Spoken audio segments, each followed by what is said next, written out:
Hi అండి, అందరికీ నమస్కారం. ఇవాల్టి మన రెసిపీ రాయలసీమ కర్నూలు స్పెషల్ ఒగ్గాని బజ్జీ అండి.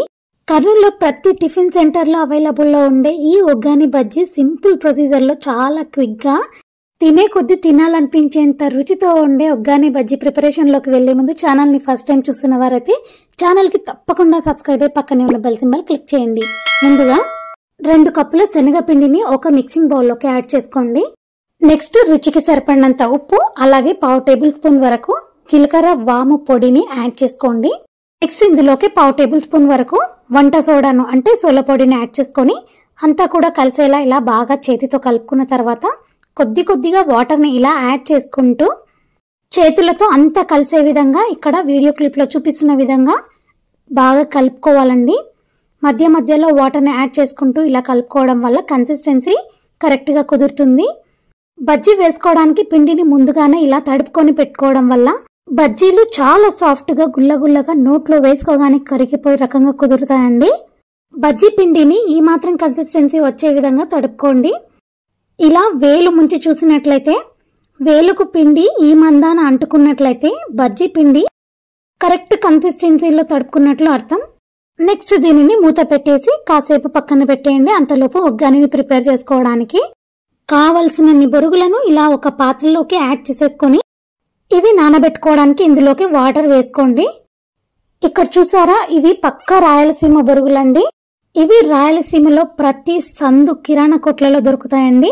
అయితే హైదరాబాద్ లో కానీ చుట్టుపక్కల ప్రాంతాల్లో కానీ ఇలాంటి బొరుగులు దొరకడం కష్టం. అందువల్ల అక్కడ లభించే మరమరాలతో కూడా సేమ్ ఇదే ప్రొసీజర్ లో ఒగ్గానిని తయారు చేసేసుకోవచ్చు. కాకపోతే అది మరమరాల ఒగ్గాని అవుతుంది. కానీ ఈ బొరుగులతో ఈ విధంగా చేసిన ఒగ్గాని మాత్రం టేస్ట్ వేరే లెవెల్ ఉంటుందండి. చాలా అద్భుతంగా ఉంటుంది. నెక్స్ట్ ఇక్కడ చూపించిన విధంగా బొరుగులన్నింటినీ కూడా బాగా చేతులతో తడుముతిలా నానబెట్టుకోండి. నెక్స్ట్ స్పెషల్ ఒగ్గాని తయారు చేసుకోవడానికి ఒక వెడల్పాటి బాండీలోకి 2 స్పూన్ల వరకు ఆయిల్ ని యాడ్ చేసుకోండి. ఇలా ఆ తర్వాత 1 టేబుల్ స్పూన్ వరకు పోపు దినుసులు, అలాగే 5 to 6 వరకు స్లైస్డ్ గా కట్ చేసుకున్న గ్రీన్ చిల్లీని యాడ్ చేసుకొని నెక్స్ట్ ఇందులోకి 2 రెమ్మల పచ్చి కరివేపాకును యాడ్ చేసుకొని బాగా కలుపుకోండి. ఇక్కడ పచ్చిమిర్చి ఫ్లేవర్ ఆయిల్లోకి పట్టి దూరగా వేగేంతలోపు వీడియో క్లిప్ లో చూపిస్తున్న విధంగా చేతితో బొరుగులను పిండుతూ నీటి నుండి సపరేట్ చేసుకొని వేరొక బౌల్లోకి యాడ్ చేసుకొని పక్కన పెట్టేయండి. నెక్స్ట్ ఇక్కడ బాగా దూరగా వేగిపోయిన పచ్చిమిర్చిలోకి 2 మీడియం సైజు ఉల్లిగడ్డలను ఇలా స్లైసెస్ గా కట్ చేసుకొని యాడ్ చేసుకొని బాగా కలుపుకోండి.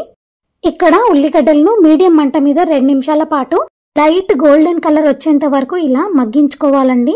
ఆ తర్వాత ఇందులోకి 2 మీడియం సైజ్ టమాటోల్ని కూడా ఇలా సన్నగా తరుక్కొని యాడ్ చేసేసుకొని వీటిని కూడా చాలా సాఫ్ట్ గా అయ్యేంత వరకు మగ్గించుకోవాలి.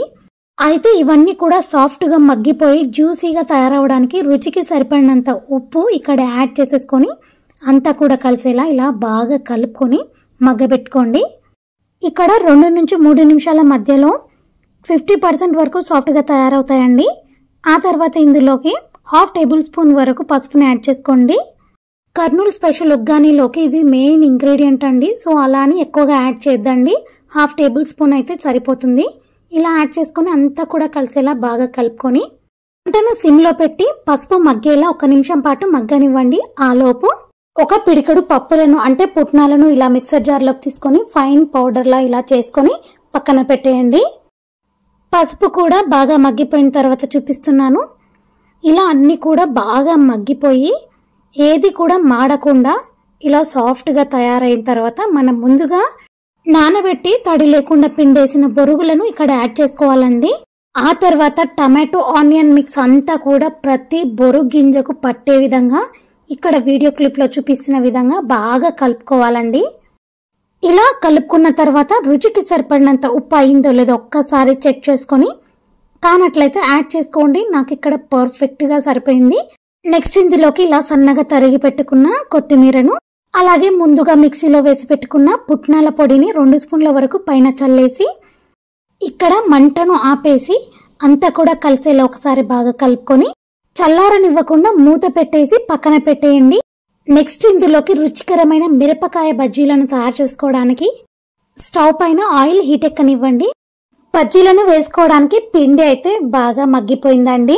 మిరపకాయ బజ్జీలు మరీ టేస్టీగా కుదరడానికి ఒక చిన్న ప్లేట్లోకి 1.5 టేబుల్ స్పూన్ వరకు పుట్నాల పొడిని, అలాగే 1/2 టేబుల్ స్పూన్ వరకు కారం, రుచికి సరిపడినంత ఉప్పుని యాడ్ చేసేసుకొని చేతులతో బాగా కలిపేసుకోండి. ఈ పొడిని పచ్చిమిర్చిలో స్టఫింగ్ గా పెట్టుకొని బజ్జీలను తయారు చేసుకున్నట్లయితే టేస్ట్ ఎన్హాన్స్ అయిపోయి చాలా బాగా కుదురుతాయండి. నెక్స్ట్ ఇక్కడ అన్ని పచ్చిమిర్చికి కూడా ఇలాగే ఘాట్లు పెట్టేసి మధ్యలో స్టఫింగ్ గా ఇలా పుట్నాల పొడిని నింపేసి పక్కన పెట్టేయండి. కర్నూల్లో కొన్ని టిఫిన్ రెస్టారెంట్స్ లో ఇలాగే స్టఫింగ్ చేసి తయారు చేస్తారండి. ఇది టిఫిన్ సెంటర్ లో మాత్రం స్టఫింగ్ చేయకుండా మిరపకాయ బజ్జీని తయారు చేస్తారు. ఇలా తయారు చేసుకున్న స్టఫింగ్ మిర్చిని పిండిలోకి ఇలా యాడ్ చేసేసుకొని ఒక్కొక్కటిగా ఇలా మిర్చిని పిండిలో ఒక సైడ్ కి టర్న్ చేసుకుంటూ ముంచుకుంటూ ఇలా మిర్చిని ఒక సైడ్ తేల్చేసి స్టవ్ పైన వేడిగా ఉన్న ఆయిల్లోకి వదులుకోవడమేనండి. ఇలాగే అన్ని బజ్జీలను కూడా వేసుకోవడమేనండి. ఇలా తయారు చేసుకున్న మిర్చి బజ్జీ చాలా రుచికరంగా ఉంటుందండి. అయితే కొన్నిసార్లు ఈవినింగ్ టైంలో కూడా మిర్చి బజ్జీని ఇలాగే తయారు చేసుకుని తింటూ ఉంటాము.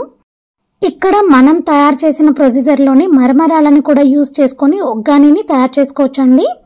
ఇంతే అండి, ఎంతో రుచికరంగా ఉండి తినే కొద్ది తినాలనిపించే మిర్చి బజ్జీ అయితే రెడీ అయిపోయింది. జీలకర్ర వాము ఫ్లేవర్ తగిలక మంచి టేస్ట్తో బాగా వస్తాయండి ఇలా తయారు చేయడం వల్ల. అంతే అండి, ఎంతో రుచికరంగా ఉండే రాయలసీమ స్పెషల్ ఒగ్గాని బజ్జీ అయితే రెడీ అయిపోయింది. పైన ఇలా పుట్నాల పొడిని చల్లుకొని ఒగ్గాని బజ్జీ రెండింటి కాంబినేషన్ తింటే చాలా చాలా బాగుంటుందండి. ఈ రెసిపీని మీరు ట్రై చేసి మీకు ఎలా కుదిరిందో తప్పకుండా కమెంట్ బాక్స్ లో టెక్స్ట్ చేయండి. ఇలాంటి మరెన్నో రెసిపీస్ కోసం మర్చిపోకుండా తెలుగింటి రుచులు హెల్దీ ఫుడ్ ఛానల్ కి సబ్స్క్రైబ్ అయి పక్కనే ఉన్న బెల్ సింబల్ క్లిక్ చేయండి.